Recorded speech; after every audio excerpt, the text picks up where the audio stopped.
Hola, ¿qué tal amigos? Muy buenas tardes. Soy Laura Ceballos, estoy con mi querida Patti Barba para hablar hoy de varios temas de los que listamos algunos y seguramente nos dará un poquito de tela para cortar otras opiniones. Pues esta es una emisión que vamos a estrenar hoy temprano a las 4 de la tarde, pero va a tener una segunda emisión a las 11 de la noche a través de Sin Línea MX y Radio Numancia. Les pedimos estar atentos a ella y les agradecemos por su presencia en esta primera emisión. Pues bueno, les abrimos el panorama, el abanico de temas con el primero que vamos a empezar, que es el fraude del INE, el intento de fraude que por todos los medios el INE en estas elecciones ha intentado sin cejar. Es decir, vimos el intento burdo de avalar a un partido que no tenía los mínimos requisitos para hacerlo. Hemos visto cómo se ha convertido en un cuarto o quinto poder sin tener las facultades para ello. Hemos visto cómo sobre la marcha están jugando fútbol y de repente quiere cambiar las reglas para jugar básquetbol. Hemos visto cómo es que bajan a unos y permiten la subida de otros. Hemos visto cualquier cantidad de atropellos a los derechos de las personas y no podemos quedarnos calladas, Pati, porque son de verdad muy burdos y muy bajos, porque ellos pertenecen a un sector que debería de estar del lado del pueblo, del lado de los votantes. Y sin embargo, pertenecen a un círculo dorado que prefiere darle aplausos conforme van pasando los de los grupos conservadores. Y la verdad es que ya nos dimos cuenta de sus trapacerías y no los vamos a dejar pasar. Totalmente de acuerdo, Laurita. Sin más pérdida de tiempo, voy a darle lectura a un artículo que se va a publicar, entre otras, en La Regeneración y otros periódicos. Pero vamos a ver. Organismos autónomos, ONGs y guerra multifrontal contra la 4T. Y aquí cito a Noam Chomsky, que es una celebridad. Dice, la manipulación mediática hace más daño que la bomba atómica porque destruye los cerebros. Sin duda alguna, a medida que se acerca la elección más importante de los últimos tiempos, este próximo 6 de junio, las reacciones de todo un entramado de organismos autónomos, entre comillas, grupos empresariales o una oposición disminuida y carente de proyecto, apoyados por el cártel del micrófono, la imagen y la pluma, son cada vez más intensas y continuas, no solo en contra de la presente administración, sino esencialmente de los millones de ciudadanos que aquel histórico 1 de julio de 2018 decidimos cambiar de rumbo y así evitar la total destrucción del país. Entre los organismos autónomos, entre comillas, que a partir de la fraudulenta llegada de Salinas a la presidencia se encargaron de la paulatina destrucción de la economía nacional y la entrega de los recursos, propiedad del pueblo mexicano, a las empresas transnacionales, están en primer lugar el Instituto Federal Electoral, hoy INE, creado en octubre de 1990 y presidido por el entonces secretario de Gobernación, Fernando Gutiérrez Barrios, de terrible trayectoria, habiendo sido sucedido por personajes igualmente obscuros y absolutamente contrarios al bienestar popular. A diferencia de quienes todavía sostienen que el IFE-INE tuvo momentos de decencia, espérate porque ya se me cerró, cerró la página, Con calma. No me van a ver, corta. Tuvo momentos de decencia. Yo siempre he mantenido la convicción de que tanto este instituto como el resto de los organismos autónomos, entre comillas, fueron consensuados con el consenso de Washington, con la expresa finalidad de garantizar que se les entregarían todos los recursos de acuerdo con lo planteado desde 1922 por el entonces secretario de Estado, Robert Lansing, de que fuesen los propios políticos mexicanos entrenados en Harvard y Yale los que entregaran en bandeja de plata la riqueza nacional al capital extranjero. Así ocurrió.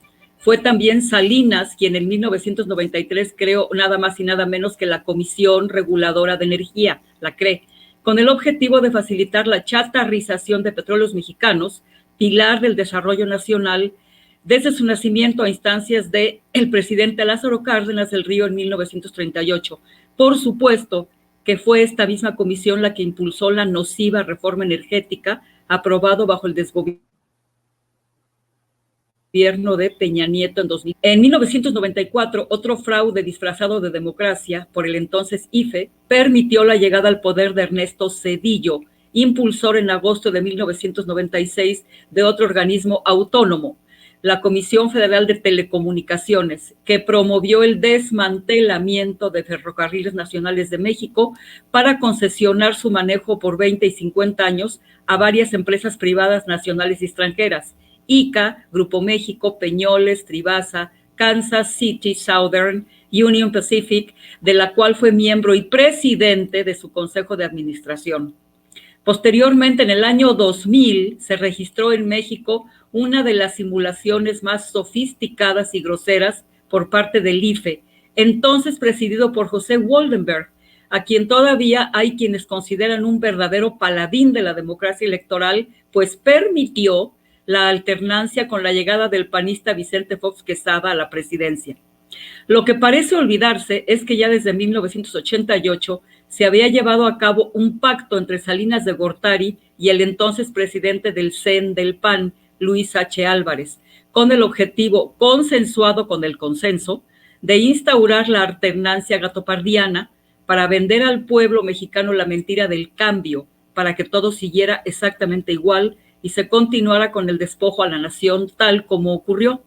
Fue precisamente durante el gobierno foxista que se creó el Instituto de Acceso a la Información, el INAI, supuestamente para transparentar el quehacer de una clase política en creciente descomposición y que con la bandera de la simulación asignó a este otro elefante blanco pingües sumas del presupuesto federal, algo que seguirá ocurriendo con el IFE, la CRE, la COFETEL, el INAI, la COFESE y demás, hasta que este gobierno logre su desaparición y haga posible un considerable ahorro de nuestros dineros.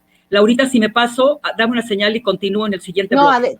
Termínala toda completa porque está más fácil si la terminas toda y nos vamos comentando más adelante. Okay. Sí.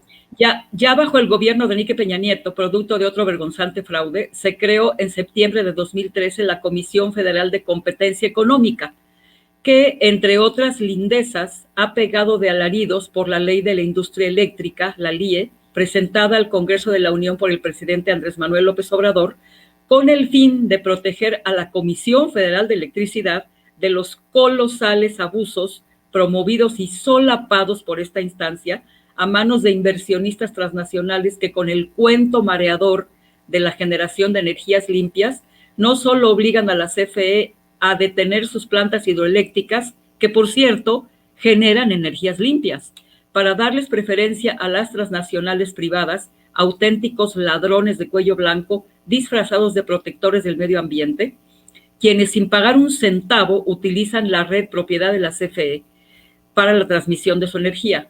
Más aún, se les tiene que entregar millonarios subsidios de nuestros dineros y, por si esto no fuese ya un abuso intolerable, simulan la existencia de socios, que son grandes empresas que pagan casi nada por la electricidad, mientras que el resto de los cada vez más empobrecidos mexicanos nos veíamos obligados a cubrir un servicio cada vez más caro hasta antes de 2018.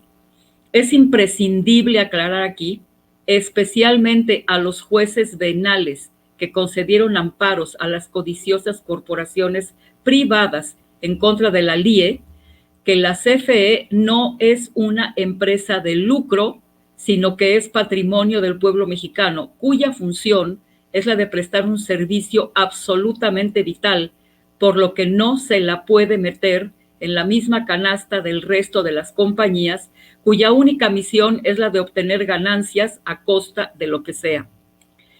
De todos los abusos, trapacerías y violaciones aquí descritos, es directamente responsable el IFE, ahora INE, que en 2006 fue copartícipe de uno de los fraudes más pestilentes de que tengamos memoria y con el que asaltó la silla presidencial Felipe del Sagrado Corazón de Jesús Calderón Hinojosa, alias Borolas, quien, en contubernio con el demócrata Barack Obama, echó a andar el mortífero Plan Mérida, bajo el cual se registraron alrededor de 60,000 muertes violentas y 100,000 desapariciones.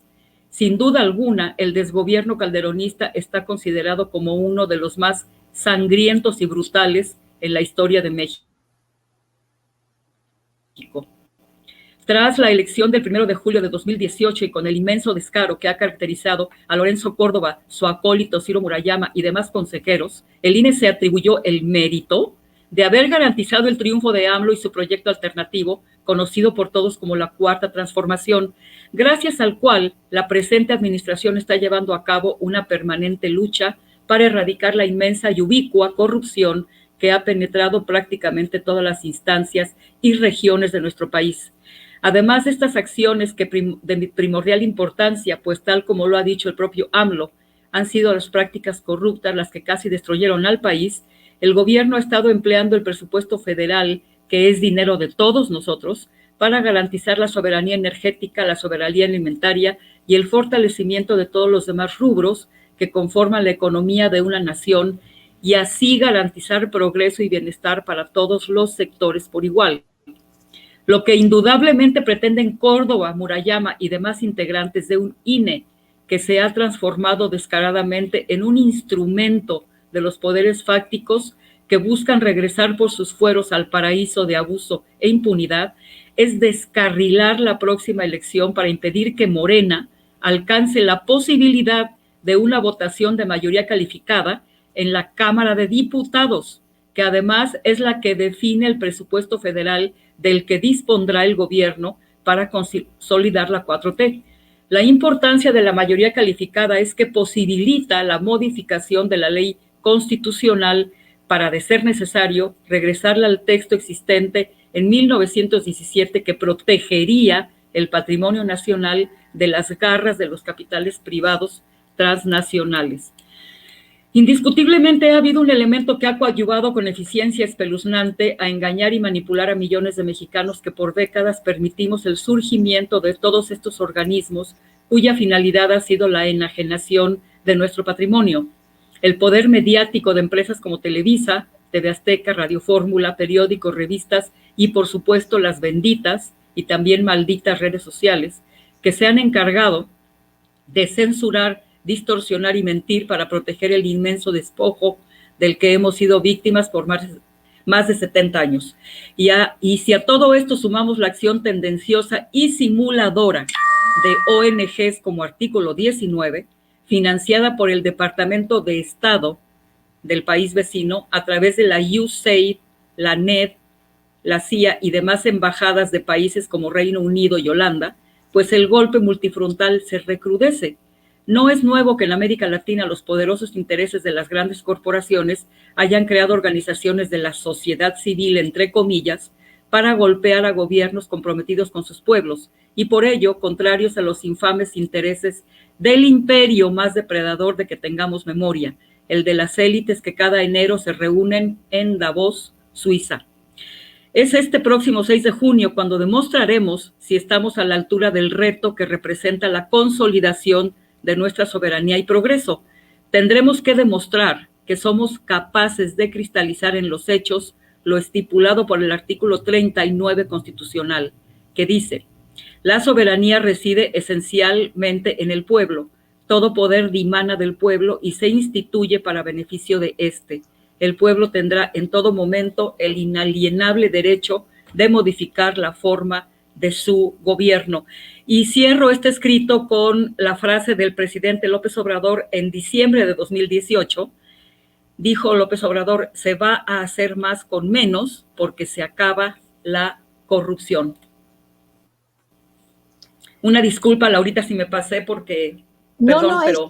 es que es importante. Mira, de lo que tú escribiste, hay varias cosas que quisiera yo apuntar brevemente. Número uno, en efecto, los fraudes nos han enseñado a defendernos del instituto que los avala. Qué cosa curiosa que ahora somos los ciudadanos los que vigilamos al órgano garante de vigilar las elecciones. Yo, de hecho, quisiera invitarlos a que hagamos uso de las herramientas que el propio instituto está poniendo a nuestro alcance para convertirnos en vigilantes de todo el proceso desde este momento y hasta el fin de la elección, para revisar los financiamientos, la operación útil de las campañas, la forma en que se dedican a mentirle a la gente, es decir, que seamos observadores de todas las pequeñas cosas que pueden surgir en nuestro entorno inmediato o a nivel federal sobre las elecciones, seamos observadores electorales. El INE pone a la disposición del público esta opción, no porque sean buenas personas, sino porque es parte de este gobierno abierto, de esta justicia abierta que ellos necesitan para demostrar que son transparentes y que están al favor del pueblo. Esto es como voltearles a ellos sus propias armas, ¿no? Entonces, yo quiero invitarlos a todos, de verdad hagan el compromiso, es personal, no nos pagan por ello, no ganamos nada con ello, pero si somos observadores, nosotros vamos a vigilar al vigilante. Eso en primer lugar. En segundo lugar, daremos cada vez menos opciones para que les den la oportunidad de cometer esos fraudes que se cocinan en el INE. La gente, creo que hemos como que sido muy cándidos al imaginarnos que el fraude se da en las urnas. No es así, señoras y señores. El fraude se cocina en las oficinas del INE. Creer lo contrario es ser muy inocentes. Quien crea que nada más se comete fraude el día de la elección porque nos roban la boleta o nos dan 500 pesos para demostrar que voté por un partido X o Y, es mucha inocencia. El fraude electoral se cocinó desde antes de la precampaña, lo estamos viendo. Sin embargo, tenemos a nuestro favor, sin ser precisamente lo non plus ultra, sí tenemos un tribunal que está conformado por gente que ya no se las compra completitas, Pati. Estamos viendo que han emitido resoluciones en donde les han puesto un alto a los de línea. A ver, no, aquí no pasas, no, tú no puedes evitar las mañaneras del presidente, tú no puedes avalar a un partido que no cumple requisitos, tú no puedes. Sí le ha puesto un alto, pero claro que el INE no va a dejar de intentarlo.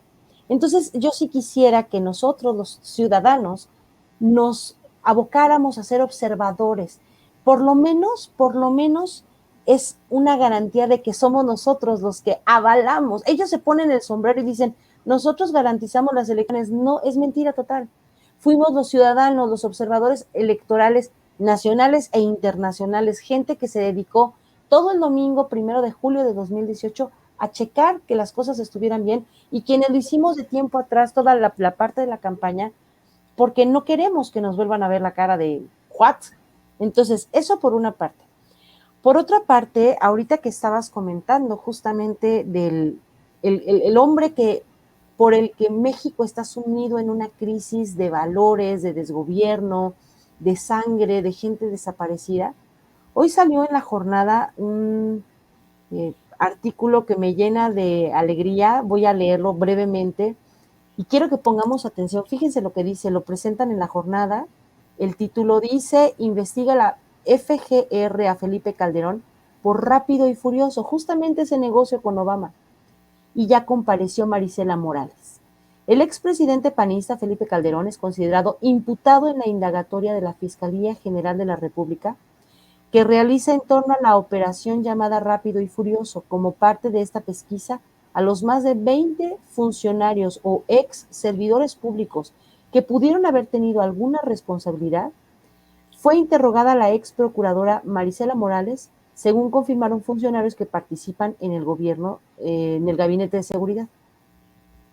La indagatoria, que se encuentra en manos de la Subprocuraduría Especializada en Investigación de Delincuencia Organizada, o SEIDO, tiene diversas vertientes a partir de la información que ha recabado a través del intercambio con autoridades de Estados Unidos y las declaraciones que han rendido quienes laboraron entre 2009 y 2011 en el Servicio de Aduanas, la delegación de la entonces Procuraduría General de la República, o PGR, y funcionarios que ocuparon posiciones de mando y debieron tener conocimiento de la operación. Rápido y Furioso fue un operativo desarrollado por autoridades de Estados Unidos con base en un acuerdo sostenido entre funcionarios de la Agencia de Control de Armas, Tabaco y Explosivos, ATF, y en la entonces PGR, así como otras instituciones durante la presidencia de Felipe Calderón. En marzo de 2015, el gobierno estadounidense dio a conocer un reporte denominado A Review of ATF's Operation Fast and Furious, elaborado por el Departamento de Justicia, y en él se menciona el acuerdo entre funcionarios del gobierno mexicano y los representantes de la ATF.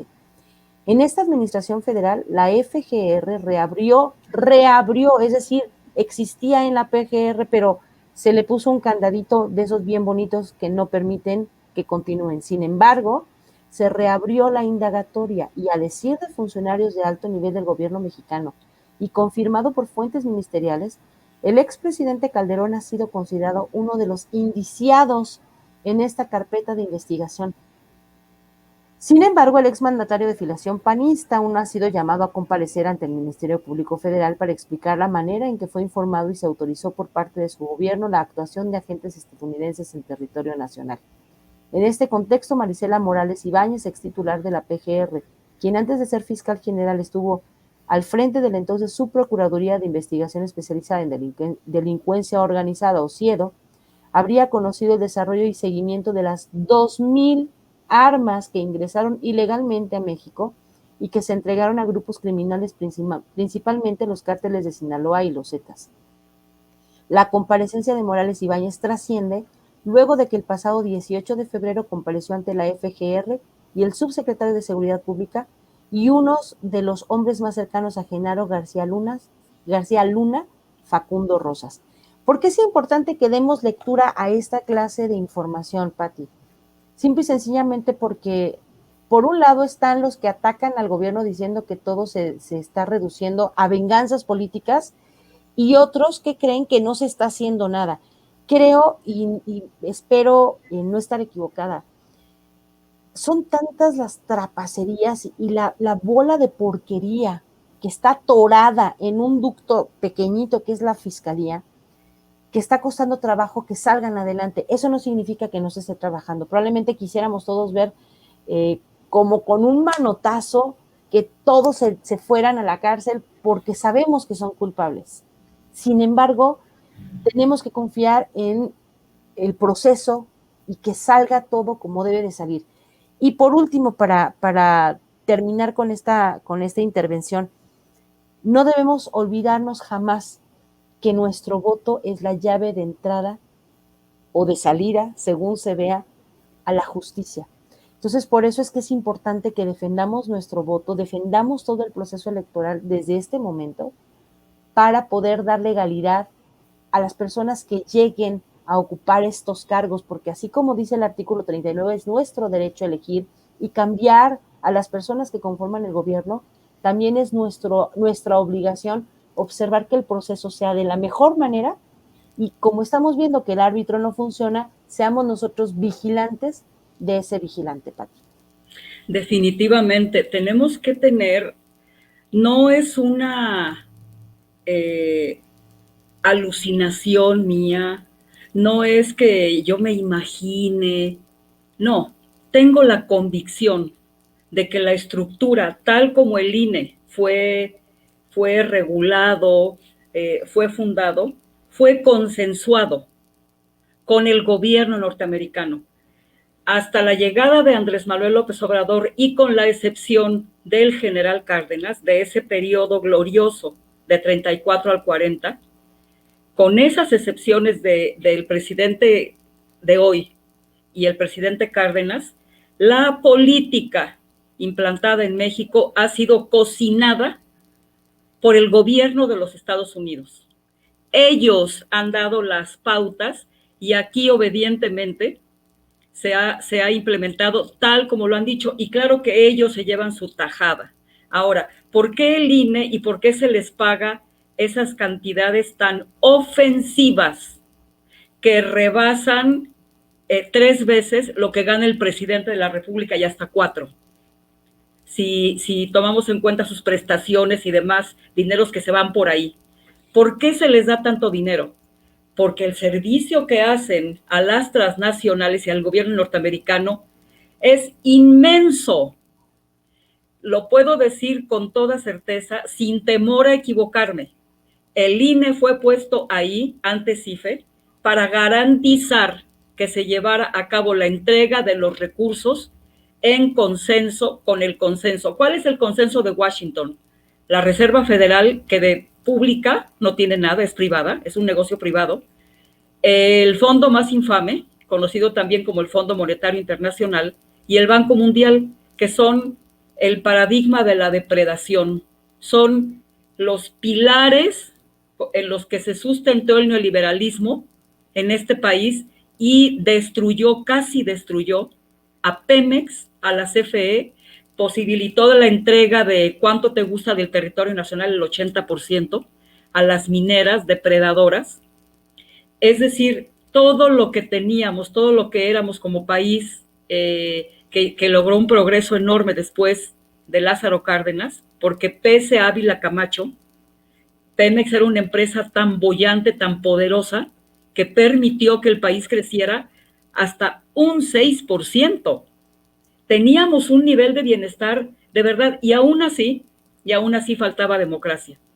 Pero lo que ocurrió con la llegada de la Madrid y principalmente Salinas hasta acá fue posible porque implementaron en México la alternancia gato-pardiana. Ya como lo dije y ocurrió así, en el 88 se empiernaron Salinas y Luis H. Álvarez, que entonces comandaba el PAN. Era para perseguir exactamente los mismos intereses, exactamente los mismos intereses. Entonces, no nos vayamos a confundir. Y cierro este bloque, Laurita, diciendo que ahorita están fuera del INE, no solamente los miembros de cuyo líder yo entrevisté la semana pasada, Monter, un señor Monter, Armando Monter, aparte de que ellos llevan ya 5 o 6 días fuera del INE exigiendo la renuncia de Córdoba y Murayama, y creo que por ahí había un letrero para que renunciaran todos. Yo diría que no, yo diría que nos mantengamos firmes y que ellos no se retiren de ahí, y ya están ahí los seguidores de Salgado Macedonio también, fuera del INE, ya está copado el INE, ahí en Viaducto Piedad, en Viaducto Tlalpan, perdónenme, ahí están, y no podemos nosotros bajar un gramo, un mínimo, la presión para que no importa que el 6 de junio no esté Lorenzo Córdoba. Es más, no debe estar Lorenzo Córdoba ni Ciro Murayama, no deben estar, porque planean un fraude y porque planean el fraude también digital. No lo podemos permitir. Es importantísimo que se vayan antes, Laurita. Sí, es correcto. Mira, la exigencia es, el INE es un instituto demasiado caro para ser tan malo con quien le paga. Hey. Desgraciadamente, al INE como a los miembros del Poder Judicial, no los elegimos los ciudadanos. Entonces, ese desapego al no tener a quién rendirle cuentas, como sí lo tiene que hacer en un punto dado un presidente o un secretario, un senador o un diputado, hace que ese desapego sea tan grande que les valga un pepino lo que la gente quiere. Entonces se venden a intereses, como bien lo dices, a donde lo último importante justamente es la decisión del pueblo.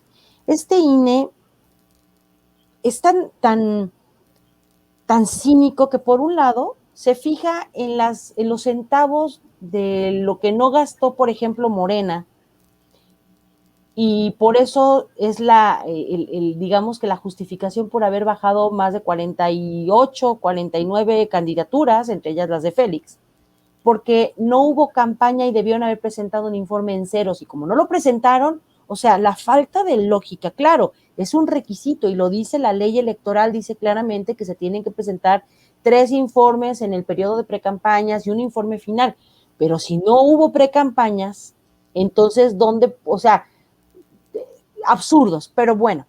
Sin embargo, hay una cosa que es increíble, como si se fijan en esos centavos, pero no se fijan en situaciones absurdas, burdas. Por ejemplo, vimos en estos días, ayer, al señor actor, Adame diciendo que se iba a robar 25 millones de pesos. Ahora dijo que él nunca dijo pesos, que nada más se iban a robar 25 millones, pero de cubrebocas.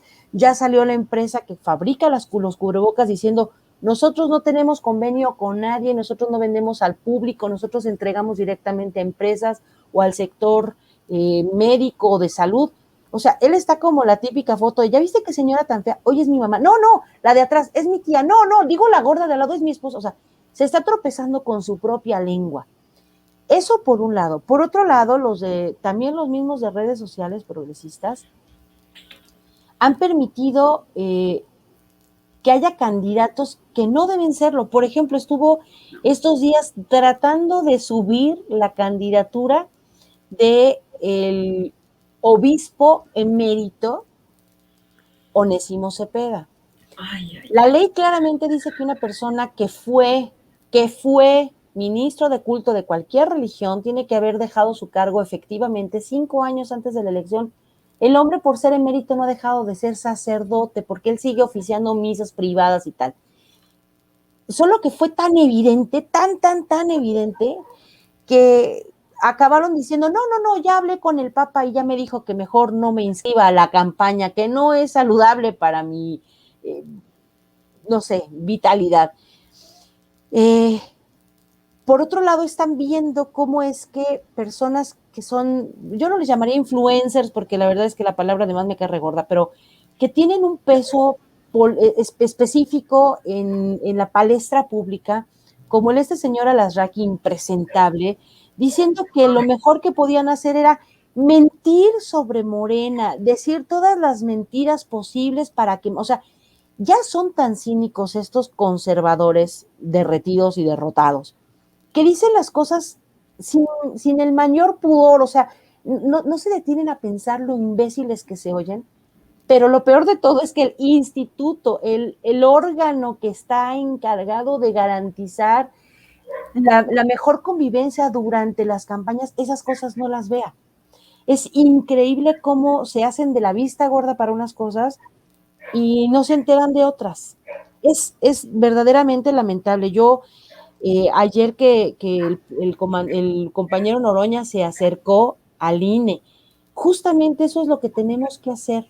A lo mejor ahorita en tiempos de pandemia a la gente se le dificulta salir a las calles, pero vaya, este formato que él subió a las redes para que nosotros los firmemos y exijamos la salida de esta pareja atómica, digo atómica en cuanto a que quieren atomizar la elección, es más que importante.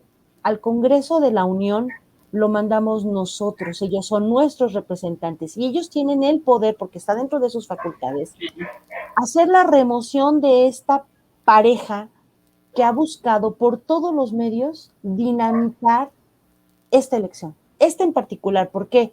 Porque saben que es la parte complementaria del inicio de la presidencia, en donde si no hay la mayoría calificada y absoluta en este caso que queremos de la coalición que hicieron el Partido del Trabajo, Morena y el otro partido, para darle la fortaleza que necesita para respaldar las iniciativas de reforma o incluso de cambios como este que se pretende, que ya están tumbando, ya los empresarios están diciendo que la nueva ley de hidrocarburos nacerá muerta porque ellos van a interponer chorro mil amparos. Todos estos cambios que se requieren para que verdaderamente nosotros seamos protegidos por nuestras leyes y nuestros representantes, de verdad que tenemos que darle ese apoyo, no porque sea Noroña, sino porque él es el único que se ha atrevido a alzar la voz, a decir, hagamos esto que es facultad de la Cámara de Diputados. Eso es lo que nosotros tendríamos que estar ya viendo. Nos quieren quitar a la mayoría para poder ellos darle oxígeno artificial al PRIANRDE para poder tener todavía quienes más que querer regresar al gobierno, no quieren, no pueden, no saben, quieren entorpecer. Ellos entienden que la oposición es tirarse como un árbol en una carretera. Y no, la oposición no es eso. La oposición es trabajar para los grupos que ellos representan, pero no lo han entendido. Entonces, creo que es buen momento de retirarles el oxígeno, de desconectarlos de ese centro que los mantiene vitalmente, artificialmente vivos, y proteger a toda costa nuestras elecciones, Pati. Por supuesto que sí. Yo creo que si nosotros permitimos que hacer lo que quieren hacer el 6 de junio, literalmente lo voy a decir así y suena terrorífico, vamos a perder el país. Vamos a perder absolutamente todo. Que nos tiene que quedar prístinamente claro. Es de una gravedad enorme y no estoy exagerando. La cuasi destrucción del país se impidió porque aquel 1 de julio, hace más de 2 años, la votación fue tan absolutamente abrumadora, nadie se la esperaba. Los mismos nosotros nos quedamos completamente sorprendidos. Yo me quedé sorprendida cuando recorría las casillas. Decía, estoy soñando. Era una cosa verdaderamente impresionante. Sí cometieron fraude, que no se nos olvide, el fraude existió, pero nosotros fuimos tan abrumadores en nuestra decisión de echarlos para que no nos siguieran fastidiando la vida y para que no le fastidiaran la vida a los que están naciendo y acaban de nacer apenas, porque lo que iba a quedar era un cascarón de país. Casi lo lograron. Y ahorita lo que está en juego es que tengamos soberanía energética y tengamos soberanía alimentaria para que nadie nos venga a decir cómo tenemos que llevar nuestra política.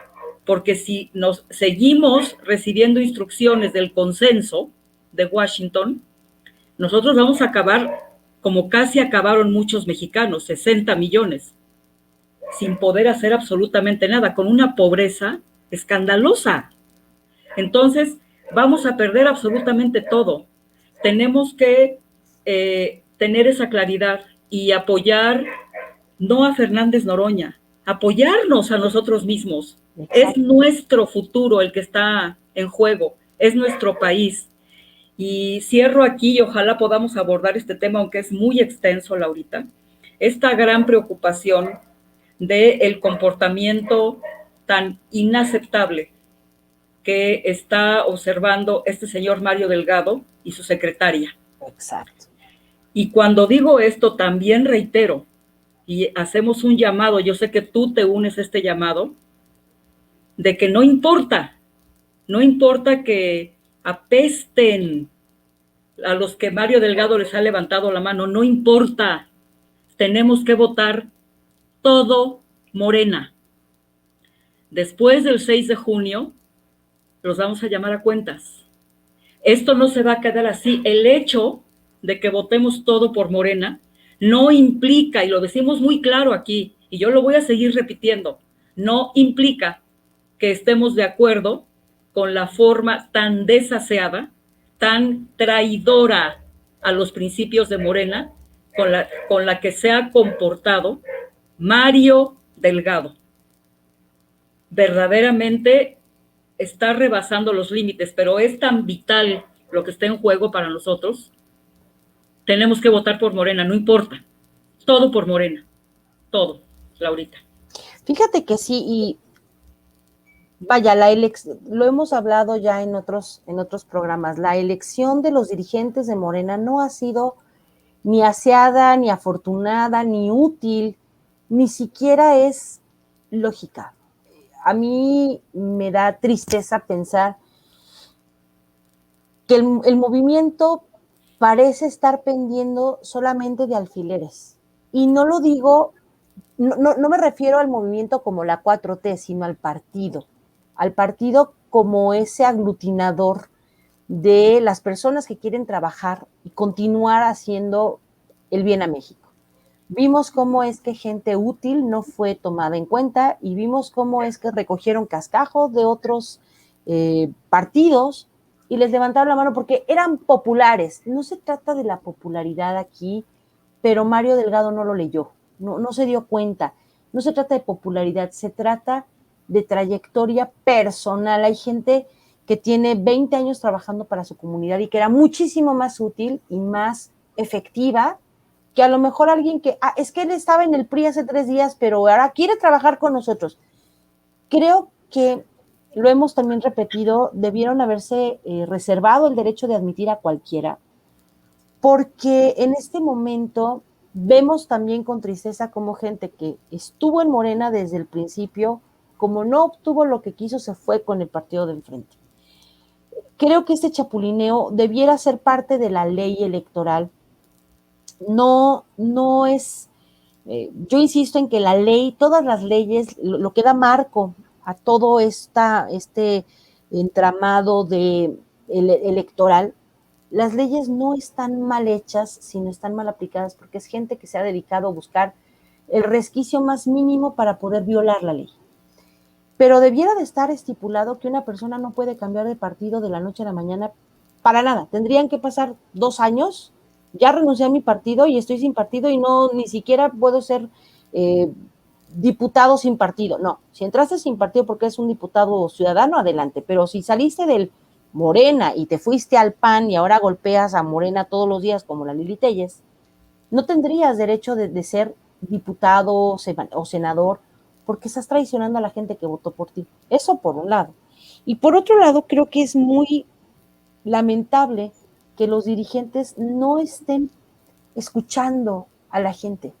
Yo ayer le escribí a Citlali y te mandé el pantallazo que se enojó y dijo, yo todos los días atiendo a la militancia. No, no se trata de si recibes o no recibes llamadas telefónicas, no se trata de si hablas o no hablas.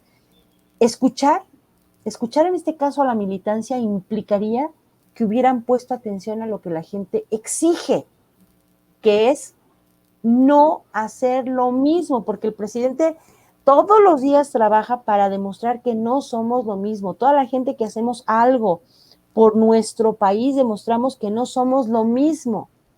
Y esto par de dirigentes están comportándose como esos de lo mismo.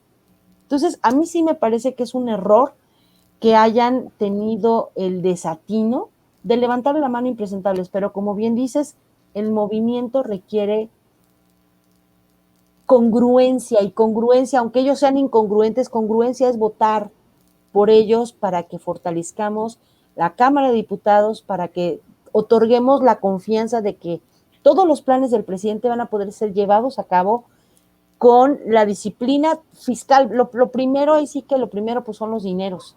Y la Cámara de Diputados se encarga de decir que sí a los dineros. Entonces, hay que estar bien pendientes de que, ok, se están equivocando, pero eso no significa que nosotros no les podamos exigir a esos diputados que se comporten de manera lógica y decente. Y ya por último, hablando de esta aparente sordera, yo quiero hacer un pequeño paréntesis para recordar que los dirigentes no son eternos. Vamos a quitarlos al término el 7 de junio vamos a exigir que se bajen del sub y bajas, del columpio, no sirven, para lo que nosotros queremos no funcionan. Entonces, es un momento difícil porque no tenemos las mejores herramientas o las mejores personas, pero sí tenemos la herramienta del voto. Entonces, votemos, como dices tú, en unanimidad para otorgar esta mayoría y después vamos a destituirlos a ellos. Pero antes, acordémonos de hacer la firma de nuestra petición en apoyo al compañero Noroña, no porque él lo haya, si hubiera sido Juanito Pérez, también Juanito Pérez, es porque el movimiento, el país necesita esta certidumbre y es el compañero Noroña el único que se ha aventado a hacerlo. Entonces creo que es muy justo que hagamos eco de su petición, de su iniciativa para destituirlos de la manera que corresponde, para protección a futuro de nuestro país, porque como dices, estaban a punto de tirar el último clavo que daba unión a este país. Vimos cómo Estados Unidos a través de sus operadores han destruido economías enteras, países enteros. Estamos viendo cómo tienen destruida a Venezuela, por ejemplo, cómo han intentado todo contra Cuba, cómo invadieron Colombia a través de su injerencia con las FARC y tal. No podemos permitir, sobre todo teniendo un presidente que cuida la soberanía y la libre determinación, como poquísimas personas en el mundo. Entonces, no es momento de desperdiciar al presidente y sí de exigir congruencia y ser congruentes nosotros mismos. Fíjate que nosotros no solamente tenemos que apoyar la iniciativa de Noroña, sino seguir nosotros alentando a los que están fuera del INE. Tienen que seguir allí. Sí. Y tenemos que seguir firmando, y si somos los 30 millones o 40 millones que firmemos, vamos a firmar. Tienen que irse. Aquí, Laurita, también se ha llamado a la institución de un nuevo constituyente. Yo creo que es de verdad urgente. Es importantísimo que se instituya un Congreso Constituyente porque se necesita modificar varias leyes. Mira, el comportamiento de los partidos políticos. Y aquí voy a hacer una aclaración muy respetuosa, porque se ha dicho que los que exigimos que se reduzca considerablemente los dineros que se dan a los partidos, estamos despolitizados. Eso es una incorrección mayúscula, mayúscula. Yo tengo, ¿qué te gusta?, 30 años militando. El hecho de no pertenecer a un partido político no quiere decir que no milites en la izquierda, por favor. Claro. ¿Por qué estoy exigiendo? ¿Por qué no estoy? Estamos muchos, incluyendo al presidente, exigiendo que se reduzca el presupuesto que se da a los partidos por muchas razones de peso, muchas. Y se contrapone el argumento de que apenas es un mínimo, ni un 1% del presupuesto federal. Ese no es el tema. No es el tema si es el 1 o el 2% del presupuesto federal. El tema es que favorece la corrupción, favorece la compra de votos de gente muy empobrecida. Por eso no se les debe de entregar esas ingentes cantidades de dinero. Lo repito, no es una cuestión de despolitizar de ninguna manera. Es una cuestión de garantizar que los que militan en un partido genuinamente lo hagan por pasión, por convicción, porque van a aportar algo al país, al progreso del país. Claro. Por eso se insiste, y lo voy a volver a decir, se debe de reducir considerablemente los dineros que se entregan a los partidos que ya no son organizaciones políticas. Laurita, dime nada más si estoy mintiendo y no se han convertido en franquicias de lucro. ¿Sí? Son franquicias de lucro, y el que llega a través de un partido a un puesto popular le da amnesia. Se le olvida que llegó ahí para servir, no para servirse. Por eso se hace hincapié en que no sea el dinero el motor que impulsa a la gente a meterse a la política. Claro que no.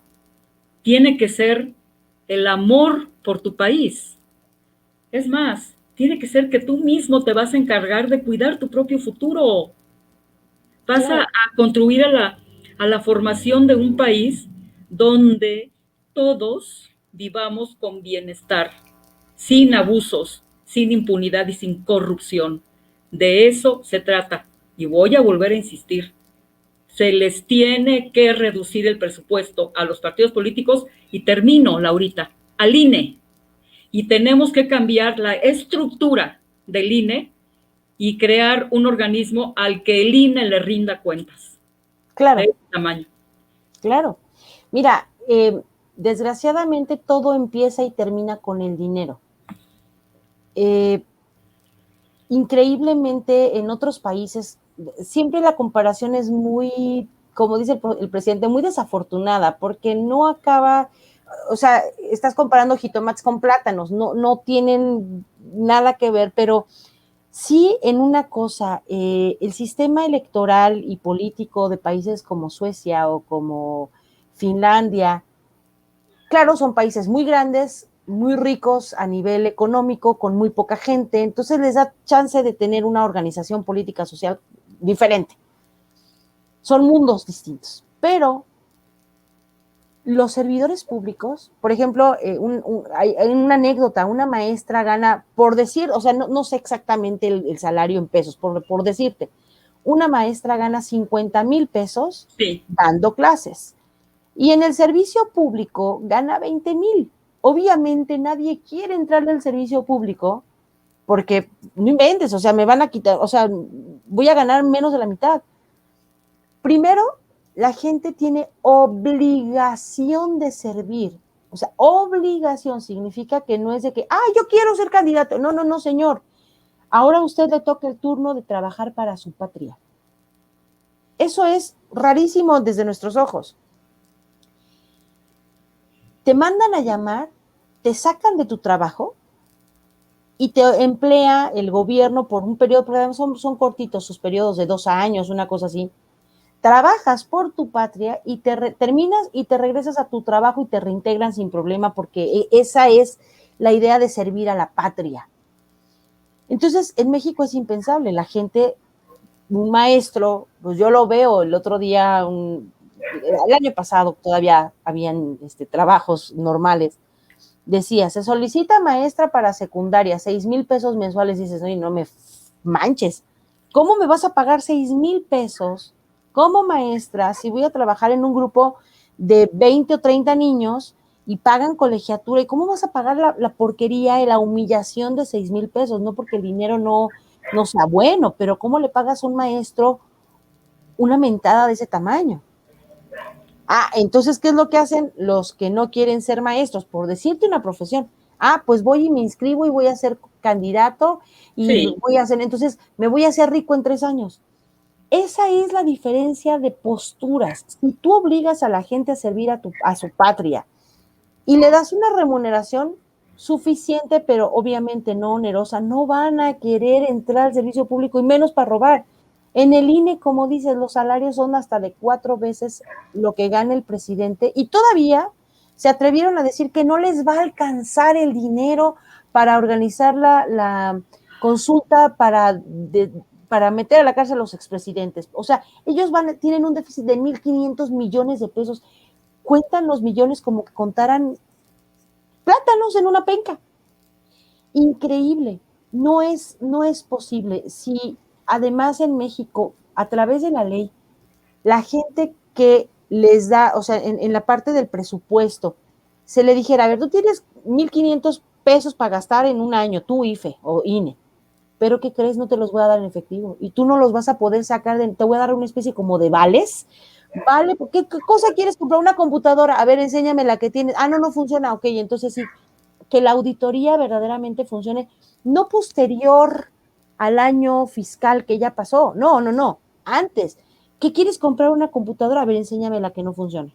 No, pues sí, entonces te voy a dar un vale para que tú entregues esa computadora y que te entreguen una nueva. O sea, que les redujéramos de una manera, eso es un ejemplo muy burdo, pero de una manera efectiva, el dinero, para que ellos no se vayan sobre el dinero y se enriquezcan a nuestras costillas, porque al final el hecho de que ellos se roben el dinero de las elecciones redunda en presidencias espurias, en violencia exacerbada, en querer legitimar un puesto que no han ganado, en autoridades que no creen merecer el escrutinio público, en autoridades que se desentienden e irrespetan totalmente al pueblo. Vaya, eso es lo que causa el dinero público. Es una gran ambición, decía mi abuela, que en arca abierta hasta el justo peca. Entonces, si tú le das oportunidad a la gente, que además pasó de la pobreza a la opulencia sin pasar por la cultura, es decir, que no tienen la idea de voy a servir a mi patria, sino voy a llegar a robarme lo que pueda y voy a tener chofer. Hace 3 semanas que fui a lo del Zapac por el problema de agua que te decía yo, vi llegar a la directora en un carrito de marca alemana que tiene un simbolito que parece como una hélice. Viejito el carro, o sea, de los años 90. Me impresionó que la mujer se sentía que era, bueno, la reina Isabel bajando del carruaje dorado. Y solo es una chava de unos 27 o 28 años, o sea, ya trae guarura y trae chofer, y ya cuando entré a la oficina de ella, habían 3 personas apostadas, paradas, ya sabes, ¿no? Con sus lentes. Dices, ¿y para qué? Si solamente es directora del sistema de agua potable Cuernavaca. A todos se les sube el agua al tinaco, pero de manera gacha. Entonces, sí apoyo yo que primero hubiera un constituyente que generara leyes mejores, obviamente todas en favor del pueblo, y 2, que esas leyes busquen reducir los dineros públicos, porque es injusto, así como un gobierno rico y un pueblo pobre, también es injusto un aparato gubernamental multimillonario y un pueblo pobre. Definitivamente, Laurita, esta va a ser mi última intervención y también voy a decir otra cosa, porque no nos podemos dejar marear. Aunque el argumento parezca convincente, no lo es.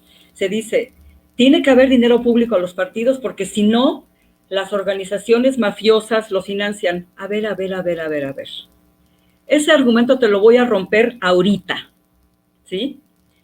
Porque una vez que tú disminuyas y le des una cantidad razonable a cada partido, ¿sí?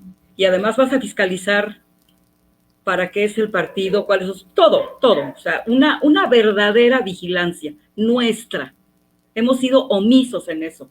Una vez que esté, vas a decir, y este órgano se va a encargar de garantizar que no te lleguen dineritos de por ahí, ¿sí? Lavaditos, que no te financie cualquier malandro, ya sea de cuello blanco o de la delincuencia organizada, y no sé cuál de las dos es más organizada. Las dos. Bastante organizadas, ¿no? Son las dos caras de la misma moneda. Una tiene licencia para delinquir y la otra no. Yo creo que la que tiene licencia para delinquir y pasa por muy respetable es más peligrosa que la otra, ¿no? ¿Sí? Entonces, no me vengas con ese argumento porque simplemente se quiebra. No permites que haya financiamiento privado y punto. Pero eso no es un contraargumento para lo que estamos aquí diciendo, que es muy importante para moralizar la vida política del país, que se reduzca sustancialmente el financiamiento a esas franquicias lucrativas que son ahora, para que se conviertan en verdaderas organizaciones políticas, que además, termino, Laurita, hagan lo que no hizo Jacob Polewski, formen políticamente a sus militantes, claro. Les enseñen civismo, que se sepan la Constitución. De eso se trata, para eso debería ser un partido político, punto. Y bueno, Laurita, pues yo creo que ya nos acercamos al final, corazón. Así es, y fíjate que nos quedó en el tintero justamente los desastres del montaje sistemático de la AFI, pero ese va a ser más bien nuestro tema dentro de 8 días, Pati. Sí. Pues nada más para rematar, concuerdo perfectamente contigo, pero ojo, así como estamos dándonos cuenta de que los partidos políticos no están haciendo su trabajo, esa es justamente la exigencia primera que tenemos que plantear el día 7 de junio. A ver, partido. Tú estás subiendo a Juanito Pérez al estrado para que sea candidato. ¿Cuál fue tu obligación como candidato? ¿Le diste cursos de capacitación? ¿Sabes él sabe a lo que va a ir? ¿Él sabe para qué se eligió? ¿O va a ser como Paquita, la del barrio de, no, pues yo no sé nada, pero seguramente voy a tener asesores que me digan? Tenemos que exigir que la gente que se suba, que quiera ser candidato, tenga lo mínimo de educación cívica, política, y que sepa a qué rayos se están metiendo. Pero ojo, esa es obligación de los partidos, y de verdad, como dices tú, para eso sirve el dinero, para la capacitación electoral. Entonces, sí que hay mucho trabajo. Vuelvo a insistir, por favor, hagamos uso de esta herramienta que el INE nos da para que nosotros seamos vigilantes de ellos. Convirtámonos, por favor, en observadores electorales, amigos. Y pues bueno, nos encanta que hayan estado con nosotros, les agradecemos su compañía. Les pedimos que este video lo compartan, que sigan todas las redes sociales de Sin Línea y Radio Numancia a través de todas las plataformas, YouTube, Facebook, Twitter, TikTok y todas las demás. Y les recordamos que este programa va a volver a ser transmitido hoy a las 11 de la noche por quienes quieran verlo. a través de Sin Línea y Radio Numancia. Y también les recordamos, a las 10 de la noche de hoy va a pasar el noticiero que se llama Hora 22 a través de Sin Línea y Radio Numancia, para que se informen a través de él, como todas las noches.